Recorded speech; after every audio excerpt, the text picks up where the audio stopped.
tinatayang nasa mahigit 44 na milyong pisong halaga ng interbensyon ang naipamahagi sa mga piling magsasaka sa unang distrito ng Palawan sa inaisigawa sa bayan ng Taytay.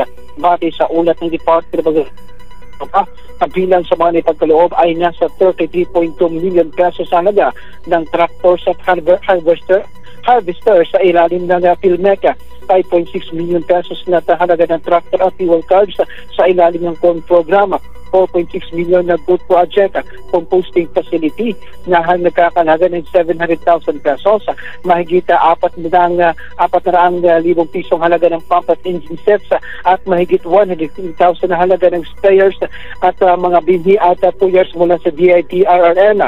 Layunin naman ng programa na palakasin ang produksyon at kabuhayan ng mga magsasaka at tuluyan na makabangon mula sa epekto ng mga suliranin sa pagsasaka. Ako si John Vicer Bantaculo ng GMA sa Radyo Palawan. Dapat totoo.